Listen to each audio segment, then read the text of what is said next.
சகோதரர்களே, சகோதரிகளே, உலகத்தில் நம்ம எங்கே போனாலும் யாரை பார்த்தாலும் நான் இன்னார் என்று என்னுடைய பெயர் சொன்ன பிறகு உடனடியாக மற்ற எல்லாருமே உலகத்தில் எல்லா இடத்துலையுமே கேட்குறது, நீங்கள் எங்கேருந்து வர்றீங்க, எந்த நாடு, உங்கள் நாடு எது, உங்களுடைய ஊர் எது என்று கேட்பார்கள்.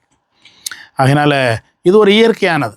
ஏனென்றால் நாம் பிறந்த ஊர், நம்முடைய நாடு என்பது நமக்கு ஒரு ஐடென்டிட்டி, நமக்கு ஒரு தனித்தன்மையை கொடுக்கின்றது. அது ரொம்ப மகிழ்ச்சி.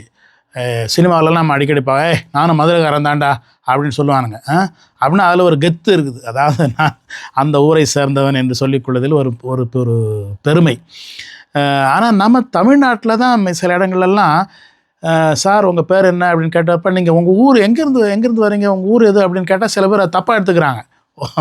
ஏன்னா நம்முடைய புத்தியை கொஞ்சம் கோணல் புத்தி. ஏனென்றால் ஊர் எதுன்னு கேட்டால், எங்கள் ஜாதி எனக்கு எதுன்னு கேட்குறாரு போல இருக்குது அப்படின்னு நம்ம மக்கள் மத்தியில் அது மாதிரி ஒரு கருத்தியல் கூட இருக்கிறது. ஆகினால் உலகத்தில் இயற்கையாக நாம் அனைவரும் கேட்பது, நீங்கள் உங்கள் பேர் என்ன, நீங்கள் உங்கள் ஊர் என்ன என்று இதை இயற்கையாக கேட்போம். ஏனென்றால் பெயர், ஊர், நாம் வளர்ந்த மக்கள், நம்முடைய மக்கள், இவைகள்லாம் நம்முடைய அறிகுறிகள். அவர்களோடு நாம் பாசமாக இருப்பது மிகவும் தேவையானது, இயற்கையானது, அதில் தவறு ஒன்றுமில்லை. ஆனால் ஜாதியத்தால் பிரிந்து கிடக்கும் நம்முடைய நாட்டில் இந்த கேள்வியே ஒரு தவறான கேள்வியாக அவ்வப்பொழுது பார்க்கப்படுகின்ற ஒரு மோசமான ஒரு சூழ்நிலை இருக்கிறது என்று நான் நினைப்பேன். இன்றைய நற்செய்தியில் இயேசு தன்னுடைய சொந்த ஊருக்கு செல்கிறார். அங்கு ஒரு சம்பவம் நடக்கிறது. அதை பற்றி தான் இன்று சிந்திக்க போகிறோம். இயேசு தன்னுடைய சொந்த மக்களை நேசித்தாரா, இல்லது அந்த நாசரேத்தூர் மக்கள் இயேசு மேல் பாசம் வைத்திருக்கின்றார்களா என்று நீங்கள் கேட்டால், கட்டாயம் எஸ். சொந்த மக்களை நேசிக்காதவர்கள் யார் இருக்கிறார்கள்? தன்னுடைய ஊர்க்காரனை, கூட பிறந்தவர்களை, ஒன்றாக வளர்ந்தவர்களை நேசிக்காதவர்கள் யார் இருக்கிறார்கள்? மக்களும் இவரை நேசித்தார்கள், இயேசுவும் அவர்களை நேசித்தார். ஆனால் இயேசு ஏன் இறைவாக்கினர்களுக்கு தன்னுடைய சொந்த ஊரில் மரியாதை இல்லை என்று ஒரு பிரச்சனை ஏன் அவர் எழுப்பினார்? இந்த பிரச்சனையை மக்கள் எழுப்பவில்லை. இந்த பிரச்சனை எழுப்பியது இயேசுதான். நீங்கள் லூக்கா நற்செய்தியை சரியாக கவனத்தோடு வாசித்து பாருங்கள். முதல் இயேசு அங்கே போகிறாரு, அவங்களோட பேசுகிறாரு. மக்கள் அவர் ரொம்ப அட்மையர் பண்ணுறாங்க. நம்ம ஊர் பையன் இவ்வளோ பெரிய ஆளாக வந்திருக்கிறான், எங்கேருந்து இவனுக்கு இந்த விஸ்டம்லாம் கிடச்சிது என்று அவர்கள் அதை ஒரு மரியாதையோடும் பாசத்தோடும் பார்க்கும் பொழுது, அவர்களுடைய கண்களை பார்த்து விட்டு, இவங்க கூட கொஞ்சம் கேர்ஃபுல்லாக இருக்கணும்ப்பா.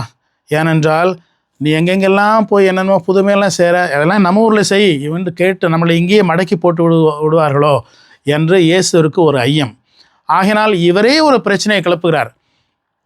இறைவாக்கினர்களுக்கு சொந்த ஊரில் மரியாதை கிடையாது, சொல்கிறத கேட்க மாட்டாங்க.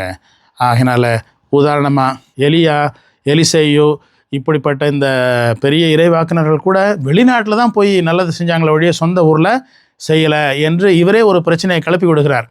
உடனே இவங்களுக்கு கோவம் வந்துடுது. நாங்கள் நல்லா தான் அவனை பற்றி பேசிக்கிட்டு இருந்தோம், எதுக்கு நீ இப்போது எங்களை ஏதோ பிரித்து வச்சு பேசுகிற மாதிரி பேசுகிற என்று சொல்லி இயேசுவின் மேல் இப்பொழுதுதான் அவர்கள் கோபப்பட ஆரம்பிக்கிறார்கள்.